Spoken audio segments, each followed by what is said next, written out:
She's actually not an AI person, but she works for the UN, particularly for the World Meteorological Organization.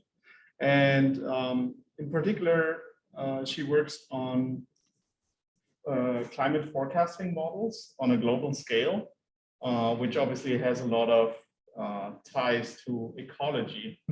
And so I thought it would be interesting, and an interesting addition, this talk to the summer school, because it's also like basically a very data heavy field. And Lorena works on the sort of national governmental level of things. And I think it's kind of interesting to see like how on a global scale data is gathered and what are sort of a little bit bottlenecks there, and how actually also big projects can be implemented with the help of many countries. And I think there's also an ever increasing need interfacing basically government and like, because these problems, right, can only be solved on a big scale. Yeah, anyways.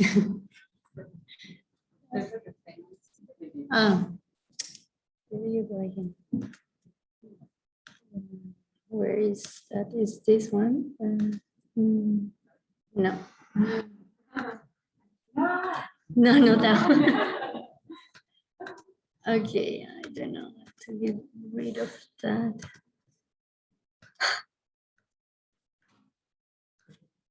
This one.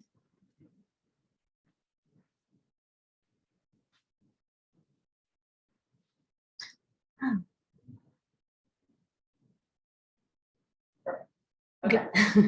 I think we're okay. Finally. Good. Sorry about all that. So thanks, Marcus. Yeah, so I'm Lorena Santamaria. As Marcus was mentioning, I work for the United Nations World Meteorological Organization. To be honest, this is not my usual crowd, so this is not the kind of audience I used to interact with. So thank you very much for that invitation, Sarah, because unfortunately, United Nations, the interaction of United Nations with academia and with research communities, it doesn't happen as often as it should. So thank you very much for this opportunity. I hope you find this talk interesting. So the topic of my talk is our global knowledge about the weather and climate, and more than you ever wanted to know about the economics of essential weather and climate data. And this is more than you ever wanted to know, because I know you all are scientists and probably you're not too interested in all the geopolitics and economics on how data, weather and climate data are generated and exchanged. But I find this extremely interesting because somehow this is limiting how you are using this data to advance science on different fields on climate, understanding of our climate, how climate is changing. So the geopolitics and the economics of these are limiting what you as scientists can do in many fields of your work. So I hope you find this interesting. Just a little bit more about me. So yeah, I'm a lifelong bureaucrat. All my work experience has been working for different bureaucracies. So first with the Colombian government for many years, working for the climate policy office as part also of the Colombian delegation to the climate negotiations, and then moving to a more international sphere to multilateral climate change frameworks and organizations. So with the World Bank and with the United Nations, different conventions that work on different biodiversity climate topics, and basically working to support developing countries mostly on how to implement all these global frameworks about climate and environment and related topics. So again, I work for WMO. So a little bit about what WMO is and what is WMO about. So this is a very interesting picture for me and in my view. This is, so the World Meteorological Organization is one of the United Nations agencies. So United Nations has several agencies for different topics, from biodiversity to global peace to many other topics. But this one is in particular interesting for you because this one started as just as a bunch of scientists getting together worried about the lack of data. So they were people, physicists, meteorologists interested in how weather works. And they soon realized that they cannot do much to understand how the atmosphere works if they don't have data from the whole globe. So they were worried about this, and here you can see they started getting together to see how they can create a global collaboration framework to start exchanging more and more data, weather and climate data, to understand better what was going on. We can see in terms of gender balance, they were not doing pretty good. This hasn't changed much, to be honest. If you go to a WMO meeting, the picture is not going to look very different, but I hope that can change soon. But basically, yeah, the World Meteorological Organization is the result of more than 150 years of global collaboration, basically with a very, very concrete objective, which is how can we exchange more and more data so we can understand how the whole planet, weather and climate work. But of course, there is a major objective involved behind that. Why do we need to exchange so much data, and why do we want to understand better how the weather works? And it's pretty much what you can see here. So the main goal, of course, is to decrease the number of lives that we are losing due to weather extreme events and climate-related events. So these are two graphs from WMO, what we call the Atlas of Mortality and Economic Losses from Natural Disasters and Climate-Related Events.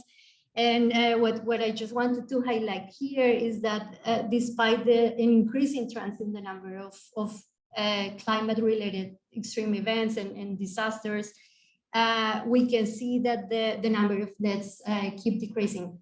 And we cannot say that this is purely or entirely due to the improvement in weather forecasting, but this has been a big reason for this. We have been able to improve much more our understanding on how the weather works, predict much better, give much more time to governments, to agencies to do their job, moving people. And the result of this is that we have, despite the increasing number of natural disasters, we have much less number of deaths today, and that has been one of the most important achievements of all this work that the scientists and now governments are working on with WMO. So why is this work important? So we know we're trying to save lives, but why do we need all this exchange of data and this global collaboration to save lives? How does it work? So this is the area of weather and climate has many particularities. So for some other areas of development, you can do a lot just on a country basis. So for, I don't know, education or health, there is a lot that you can do only focusing on your own country. But we know that for weather and climate, that just does not work. You need to cooperate, and there is no option for that if you really want to understand what is happening in terms of weather and climate in your own country. So weather and climate know no boundaries. And all modern weather and climate services, so all those services that many of you use, that we are all using to do weather forecasting, to understand better how the climate is changing, all that depends on what we call the numerical weather prediction models. So are these big models run by global centers. So we have, for example, the big one in the US run by NOAA, the National Meteorological Office, another one in Europe. So we have major global centers doing all this modeling in the world. And what they do is using these numerical weather prediction models to forecast weather, but to also do all the climate analysis. And we know that the lack of observations in many parts of the world is limiting the ability of these models to monitor and understand and predict weather and climate, both locally and globally.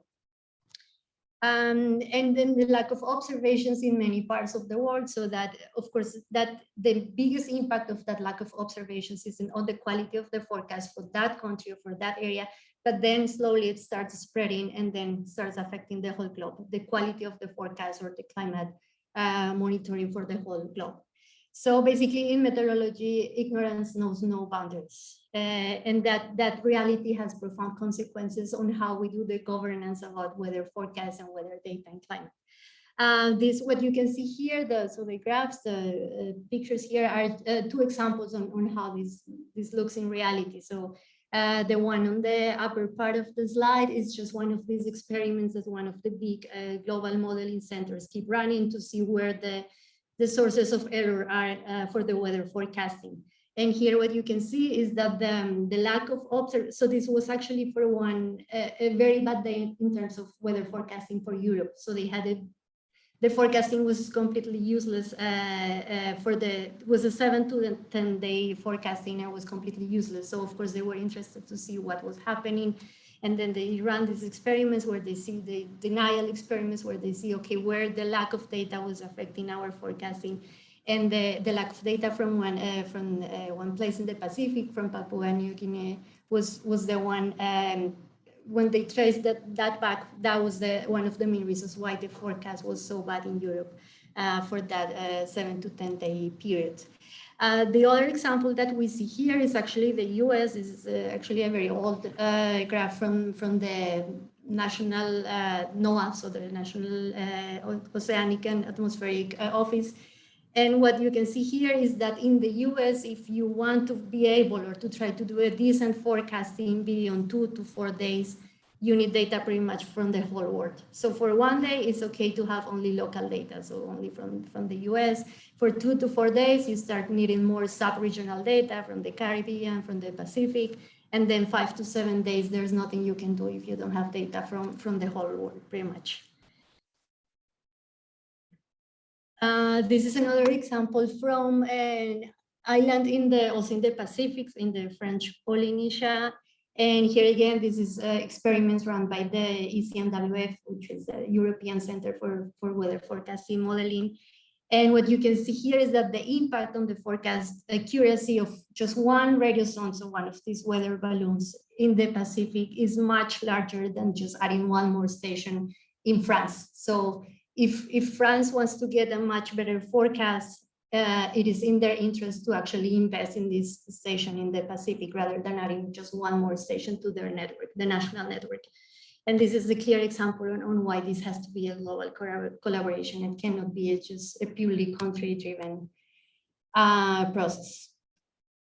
So why is this important and how this translates into actual decisions on saving lives and protecting citizens? So again, we know that weather and climate value chain starts from a global perspective. So what you can see here is that the first 3 links of this value chain can only happen at the global level. So we start with the observations, and this is an overview on how the global observing system works. So we have satellites, which are of course a very important source of all the data we are getting on weather and climate. They are actually responsible for more or less 70% of the forecast accuracy. So of course they are a very, very important source for what we do on weather and climate monitoring.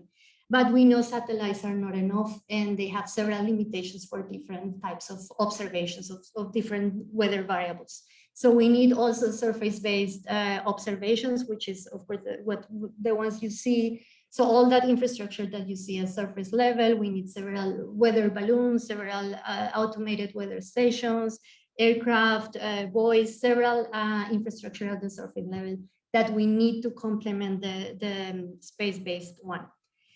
And once we have that, then it is very important, of course, that all those observations are open, have open and restricted access to everyone and to all the global models, so we can make sense out of that. If that doesn't happen, then the observations are completely useless.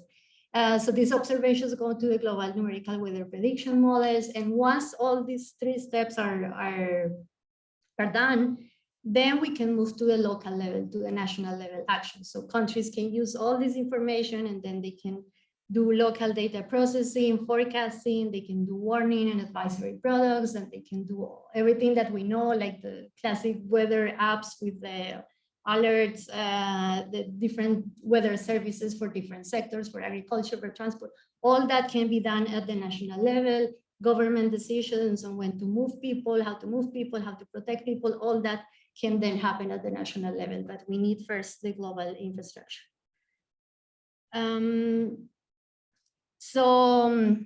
What observations are required? So I'm not going to go into details of these equations because I don't understand them. You can understand them much, I assume, much better than me. But what is important here is that in order to be able to fit these equations and to run these models, we need, of course, measurements and observations. And these are the most, so what you see here are the most important climate variables. These are very essential. So actually to understand, for example, how climate is changing, we need much more than this. We need how the ocean is interacting with the biosphere, with land, with the atmosphere, etc. But this is the most basic information that you need for anything you want to do. And this is actually what we are lacking in many countries. And what is also important about these variables is that, as I was mentioning, you cannot get this information purely from satellites, which would be much easier because the satellites are already working. Several rich countries are already paying for that, so that would be much easier if we can just rely on those. But unfortunately, that is not the case. So, for example, for wind, for having observations of wind, we need primarily surface-based observations. It's really difficult to get this data from satellites. They are trying many methods, but so far the most reliable source for wind measurements is surface-based observations. For temperature and humidity, we actually can sort of highly rely on satellites, and that's good. But again, we need surface-based data to ground truth these observations from the satellites. And for pressure, so for atmospheric pressure, again, we cannot rely on satellites. There's little they can do, and we need the most classic instrument to monitor, to observe atmospheric pressure is the weather balloons. So this is what we need. And this is just an overview on how far have we gone in improving weather forecasting. So it's actually a pretty positive picture. We can say that more or less we have advanced. What we say is that we have advanced 1 day of forecasting capacity per decade. So we have been able to go 1 day in the future per decade, more or less. And we could do much more. So the models are actually now being able to do much more, but of course the models are hungry for data that we don't have. And that's one of the main limitations that we have to keep advancing. So as you can see, we have already a quite decent forecast quality for day 3. So we more or less can predict day 3. Now day 5 is still okay. And then from day 5, 7 to 10, the quality just starts decreasing largely, and in many areas it's sort of useless what we can get, the kind of forecasting we can get for a 7 to 10 day range. This is another example on extreme events. So I'm not going to go into the details, but this is the tropical cyclone tracking capacity or forecasting capacity in La Réunion, is one French island in the Indian Ocean. And what we can see here is that now we have the capacity to forecast a tropical cyclone in this area 3 days ahead with a area error of 150 kilometers, which seems a lot, but it's much more than what we could do 10 years ago. So now this country is able to take actions 3 days before with a better geographic or location radio of precision. And this is very important because whatever data we use for weather forecasting is the same data that we are using for climate projection and climate monitoring. So everything that the IPCC is doing, the Intergovernmental Panel on Climate Change, so all these scientists are working with exactly the same data. So this goes beyond weather forecasting. The numerical weather predictions underpin everything we're doing on climate right now. We call those that climate reanalysis. So basically these climate models take all this historic data and rerun those models to have a big picture on how the climate has been changing in the past and how the climate is going to be changing in the future. And again, here the quality of those climate projections and the climate scenarios also depends on having this data to verify how well we are doing, our models are doing. There is also, so when at least in the global political conversations about climate change, there is always this constant discussion on downscaling. So all the countries say they need to downscale whatever is going to happen in terms of climate change. So we all keep saying we need local data. These global models don't say anything for my city, for my country. I need a high resolution. All those needs are always a part of the global discussion on how to deal with climate. But here again, what is true is that if you want to do downscaling, if you want to get precise data, local data on how the climate is going to change, you need to start from the global models, and you need to make sure that the global models get your local data. If you don't start from there, then there is little that you're gonna get from only your own local information.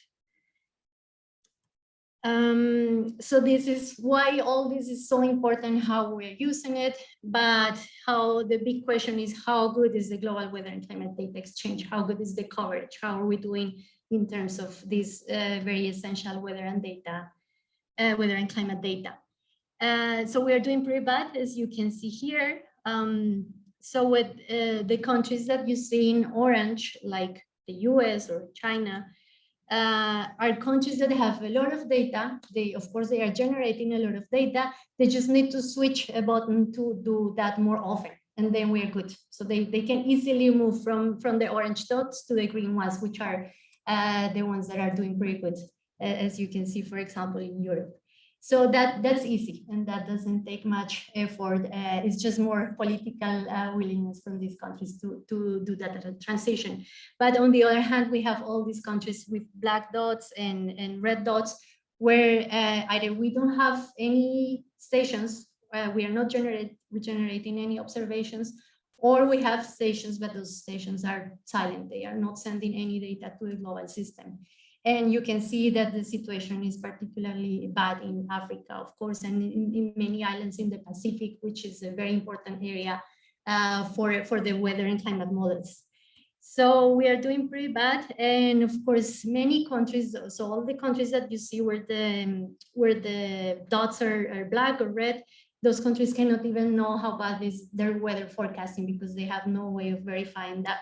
So what we have been using, what the global models keep using to try to verify weather forecasting in these countries, is just satellite data. So this is the only way we have to somehow see if weather forecasting is working in these countries, but there is nothing better than having local surface-based observations to verify how good your weather forecasting is or not. And these countries cannot even know that. And there are also some other consequences of lacking this data. So this is, for example, a graph from the most recent IPCC report, so the one that was launched last year on the physical science basis of climate change. And here what you can see is that for this graph, which is showing the assessment of observed change in heavy precipitation and confidence in human contribution of the observed changes, there's little they can see. So there's little the IPCC and all the scientists that are part of the IPCC can say about many regions, because we are lacking a lot of evidence and data from these regions. So you can see, for example, that in Africa or South America, there is limited data and literature to try to make conclusions on how heavy precipitation has been changing and how it's going to continue changing in the future. So despite all these problems, the need for global exchange is widely recognized, and especially in this multilateral negotiation process, many agreements, many international treaties recognize that this is very important. So one of them is, of course, the convention that created WMO. So in that convention, all countries agreed that this is essential, and we all have to somehow make sure that this happens, so that we generate the data and that it is exchanged. And also the Paris Agreement, so the Climate Change Paris Agreement, the most important climate agreement in recent history, also recognizes that we need to work on strengthening the systematic observation on how the climate is changing. So that's pretty good. It's pretty good that all these agreements recognize this need, but there is a problem with that, and is that both of them assume that this is a purely national obligation, which has, of course, many implications for such a global public good. So they assume this is up to each country to decide and to do this on their own, and it's their responsibility, but this unfortunately does not work for weather and climate data for many reasons. And we know that in many parts of the world, it's going to be unrealistic to expect that these countries observe all these variables and share the data as we want them to do it. And why is that? So why are we doing so bad in these countries? The first reason is what we call responsibility to observe versus ability to pay. So we like to play with the classic example of Switzerland. So Switzerland is a very rich country and a very small country. So it's quite easy for a country like Switzerland to respond for their observing obligations. So Switzerland can say, I'm observing all my country, I'm delivering this data, that I'm done.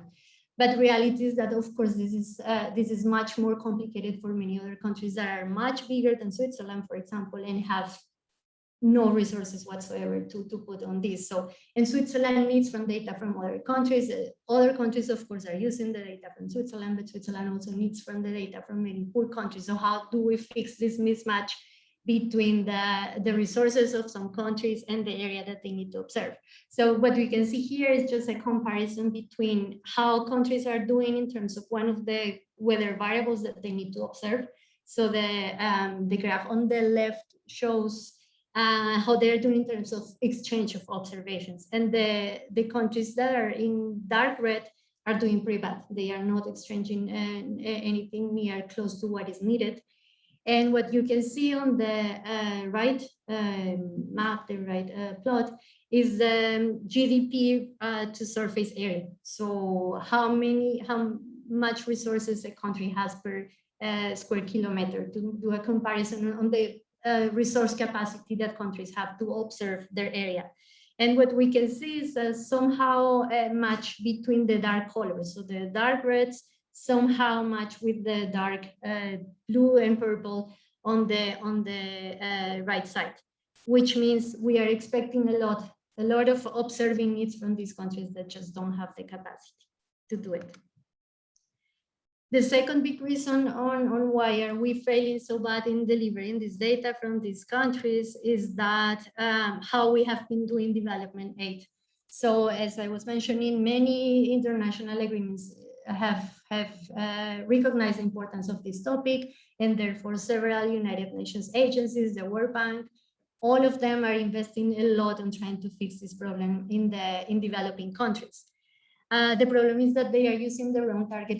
This is just not working, as you just saw it in the map. So this is an example from Haiti, which is one of the favorite cases for development, how development aid is working or not working. So here you can see just the data exchange for a date, so July 16, 2019 on surface pressure. And we can see, of course, many black dots. So not much is happening in Haiti.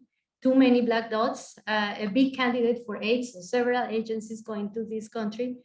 This is what the country says they have. So if you look at this, you think, okay, they have over 100 stations. So it looks like actually a pretty good network of weather monitoring stations. It's a quite impressive network. But we are not seeing any of the data of that network because that network is just not working. It's just infrastructure that was put there by World Bank, United Nations, bilateral cooperation programs. But then once the project was done, was the investment was done, the development cooperation agency leaves, and then the country has no resources to maintain and operate those stations. And therefore, we don't see any data from all those investments in the global models. So this is the situation. What are we doing to fix this? We, and when I say we, is the 193 countries that are part of the World Meteorological Organization and of United Nations, we created the Global Basic Observing Network. So what is GBON is a global commitment approved by the 193 countries. The objective of GBON is to go from this to a green map where all the countries are exchanging the data, and hopefully all countries have a density of data as we can see it, for example, in Europe. So this seems like a very easy solution, like, okay, so all we needed was just to create one more agreement that says how, what data the countries need to exchange. But this has been actually the result of more than 40 years of negotiation. So all countries agree that we need this data, but it has been really, really difficult to get countries to actually commit on generating and exchange this data. So the data exchange policy has been a big issue for several decades. On the scientific side, we all agree that we need to share this data, but on the political side, there are several reasons for countries not to be that open to share, fully share this data with the global model. So this is the result. This GBON network is the result of several years of negotiation, trying to convince all the countries from all over the world, so 193 countries, on committing on doing this. So this is an obligation now. And what GBON does is to establish a commitment to acquire and transmit in real time certain observations at a fixed horizontal density and time frequency. So this is a very good first step, but however, we know many countries have very good intentions, but they are not going to be able to do this if we don't support them. So this takes us to how much does it cost to implement GBON in the poorest countries. This is the basis on what we have been developing, this new financing mechanism that I'm going to tell you about it. But what we did was to basically try to come up with a number on how much is going to cost to the world to implement GBON in the group of the poorest countries. So what we call the SIDS and LDCs, the SIDS are the small island developing states. So all these islands that in some cases may not be that poor, but are extremely vulnerable to climate change. So they have put in a special category of the ones in most need because of the climate change conditions in these places. And then the least developed countries, those the poorest of the poorest. So we have come up with these numbers, and here the message is basically that we need 400 million to try to implement this in this group of countries, which is about 75 countries in the world. So we need 400 million, and that's the target that we have with this mechanism that we're establishing. We already have funding 50 million from the Nordic countries. So we are expecting many more coming, including of course the US, but let's see how that goes. But one very important number here is that, and this is new, this is one of the new things that we're trying to do, is that we not only need this initial investment of 400 million, but then we need an open-ended commitment from these donors, so from the developed countries, on keep paying for this on an annual basis, on an open-ended basis. Because again, if we don't do this, we are going to lose the observations from these countries, and we need the historic observations. So the more we wait to do this, the more historic information evidence we are missing for the climate models and climate projections. So once we do this initial investment, we're going to have a requirement, a financial requirement of more or less 50 million on an annual basis to be able to operate all this network in this group of countries. So this was the basis for the creation of what is the Systematic Observation Financing Facility. Is a new financing mechanism created to address all these data problems that I just mentioned. And basically what we are going to do is to provide financial and technical assistance to these countries to establish the GBON network, and then to maintain it and operate it and make sure they transmit the data flows to the global models on an annual basis. As I was mentioning, several development aid projects have been supporting this, but we are trying to do this in a very different way. And the three key features of this new financing mechanism is the first one, as I was mentioning, this is only gonna, so the investments from SOF are only gonna obey what the numerical weather models need. So we don't care what a country tells us they need. We only care what the model needs, because that's the basis on how we are gonna allocate our resources. So there are several ways of measuring the impact of new observations into the forecasting quality, into the climate projection quality, and those studies is what we are gonna use to allocate our investment. Where do we need more data from? We don't care much about what the country says they need or not. Innovative finance, this is going to be again long-term open-ended, which is the first time development aid works like that. But in this case, we think this is the only way of making this work. Grants only, recognizing the global public good of this. So these poor countries are not going to get in debt because of this. It's all going to be grants. And technical competency, this is also interesting. So the technical assistance to these countries is going to come from Met offices. So NOAA or DVD, the German Met office, or the UK Met are going to be the ones providing the technical support to their peer Met offices in this group of countries. This is just on the practicalities, how this is going to look in reality. So this is the two main kind of stations that countries need. The one on the left is the classic automated weather station that measures temperature, humidity, precipitation, and wind. And the one on the right is the classic weather balloon or radio sound. They actually look at, especially the balloon looks like quite obsolete technology, to be honest. And this is one of the main challenges that we have. We are really looking forward to see innovation from academia, from the research community, because this maintaining this type of balloons and the whole process of launching it, the environmental impact of this, the materials, the whole thing is quite complicated and it looks obsolete. So we are looking at better solutions, but this is what we have for now. This is the technology that is feasible for now, and this is going to be the kind of investments that we are going to be making. And just the text you see here is just the very detailed requirement regulations under G1. So how often these countries need to launch these radio sounds, for example, at what height and on what variables. So finally, what are the concrete benefits of this? Is really complicated. Try to make economic assessments on what is the pure economic benefit of observation. So disentangling this from the whole value chain is very complicated. And actually, when we were trying to make the case for this data, was very tricky to convince donors on the value of data. So assessing the value of data is always a very tricky issue. However, we have overwhelming scientific evidence on that the lack of surface-based observations is limiting the capacity of countries to do weather forecasting and climate monitoring.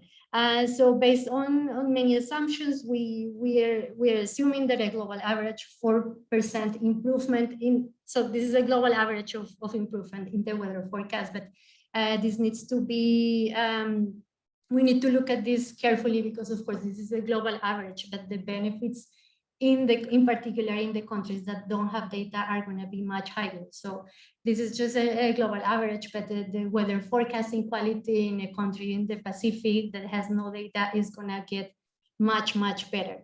But this is the assumption we have to use to try to come up with some economic assessment on the benefits of this. So with all this taken into account, we assume we are going to be able to deliver about $5 billion annually of dollars on annual benefits. And this only includes, this is also quite tricky, this only includes or largely includes benefits for developed countries. Benefits in developing countries are very hard to assess because this sounds a bit bad, but they don't have much to lose. So when we were doing these assessments, of course, the infrastructure cost in developed countries is a big cost. So damages to infrastructure in rich countries, of course, is a big burden. In developing countries, it's hard to assess this because it's mostly damages to livelihoods and to lives, and putting a cost on that is a much more tricky exercise.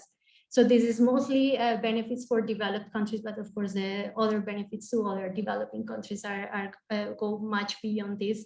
And this also doesn't include benefits on climate adaptation, which are also another whole story.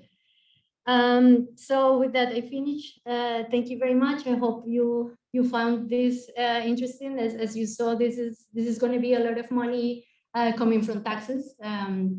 So I really hope you're going to find this data useful, that many of you can use it and can add value to this data out of what you're working on.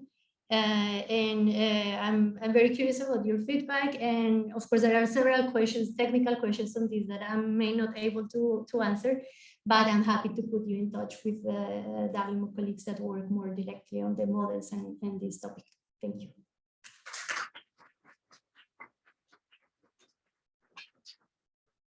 I find that really fascinating.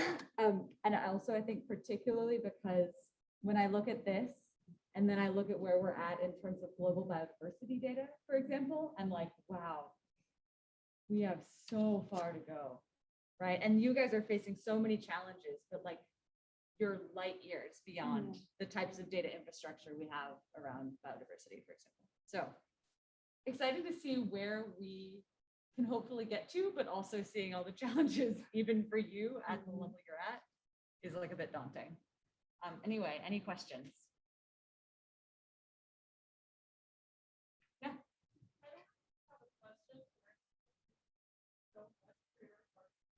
Yeah.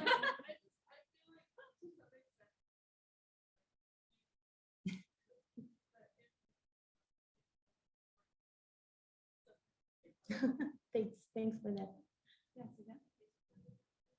Can you give it?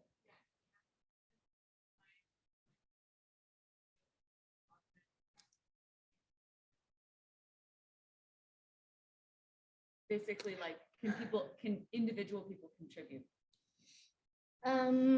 Well, that has been always in the discussion. So there is a lot of discussion on how we can, as I was mentioning, how can we make this much more easier? How can we use, for example, mobile phones to get better data on different weather variables? So there are several initiatives on trying to make this more simple and add as much data as we can from different devices, different technologies.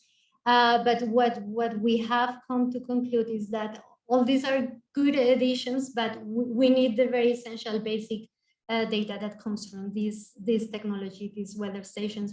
All the other technologies that we're exploring are for now are good additions to the models, but we need a very essential basic basis with this technology that we have. And once that happens, we can keep exploring other ways of doing this, like micro weather stations or some other sources of information. Yeah.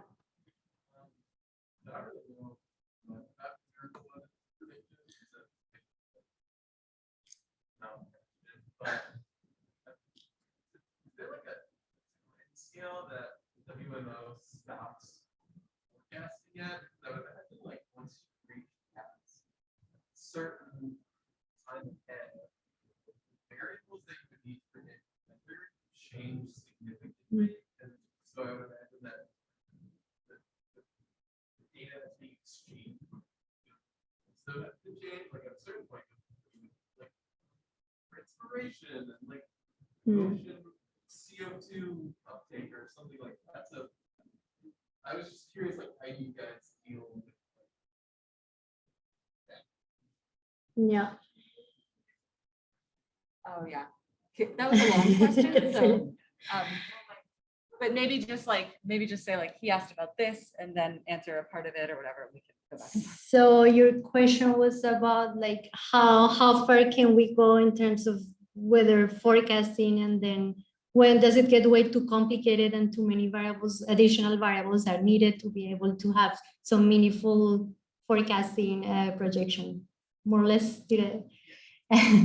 So yeah, that's a very interesting question. So we have like two types of weather and climate monitoring. So one is the very basic weather forecasting, and as I was mentioning, after I don't know 3-4 days, it just becomes so sort of useless so far. Like we get some basic knowledge on what's going to happen next week, but we are not sure about the details.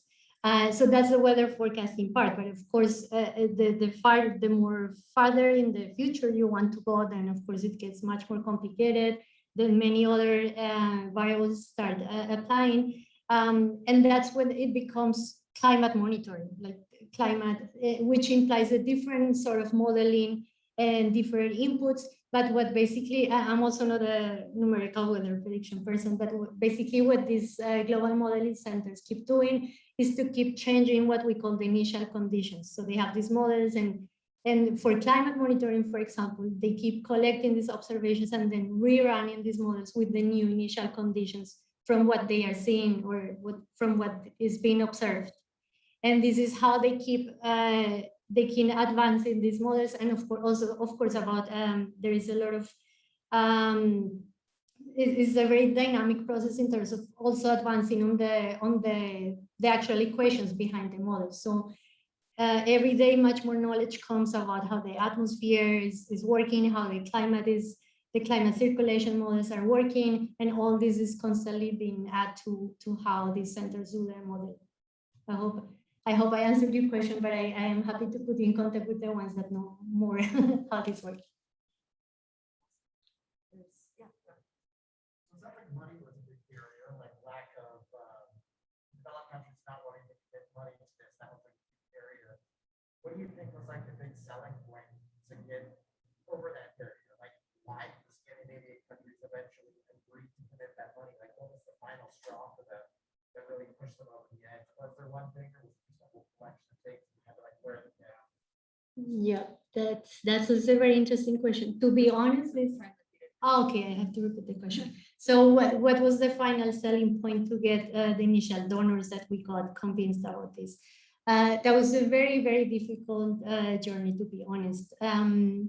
First of all, because of course there was a lot of resistance from developed countries to accept that this is a global public good and that somehow they are responsible for paying a little bit out of this. Which is funny because countries like the US have been paying for stations in several countries where they know they need the data. So the US, for example, has many stations in Pacific Islands or in the Caribbean, and they pay for that, and they are sponsoring these stations. But then recognizing, doing this political recognition about this as a global public good was a different story. So they were very reluctant about doing this. And also one of the biggest challenges that we had when we were trying to make the case for this is that data is not a sexy topic for anyone. And most of these countries contributing to climate finance and development aid finance, they want to show something that looks nice. They want to show bridges or, I don't know, new infrastructure. And investing in data is just, I mean, you cannot go to a climate conference showing that you increased data points from 10 to 10,000. That just doesn't sound like you're doing much to support poor countries on climate change adaptation. So it's not sexy. They keep asking us, how are you going to ensure that this data actually translate into saving lives, into protecting infrastructure? I don't see the connection. How are you going to ensure that my dollar put here is going to translate into that? And our answer was, look, this is basic. You cannot do anything about climate adaptation if you don't have the data, if you have no idea what's going to happen. So there were many challenges, but to be honest, we have at the end we have a very good leadership from the Nordic countries. So they saw the point. We had a strong support from the Met offices, so the meteorological offices from Nordic countries that see a lot of value on working on this data. So they were pushing their governments to get on board. And now we have, so most of the funding that we have got, the 50 million we have got more or less, is from Nordic countries. It has been a big battle to get the big countries like the UK, US, Germany to put money on this. We are working on that. But we hope that the Nordics can be the ones pushing for this. There's one more question. Yeah, that seems kind of the Casey's question. That seems like a relatively small amount of money compared to the benefit we would derive from that. Has anyone done an ROI on for every dollar put in, how much money society would benefit? Yes, we did it, and it's 1 to 25. So you get $25 out of $1. That was also one of our selling points. But again, countries and donors have, and actually economies have a very hard time trying to translate data into value for a society. It's such a tricky thing to do. So we somehow, the economies we were working with managed to come up with this 1 to 25 number, but that was not enough.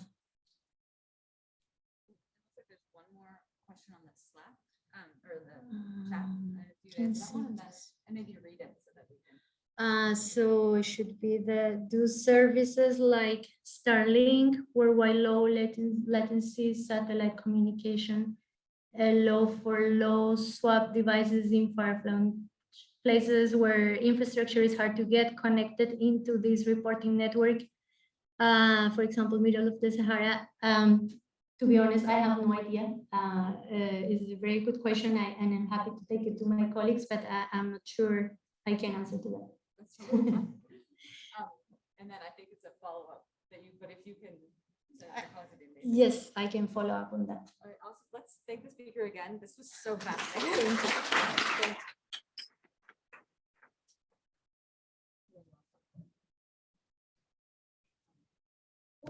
So,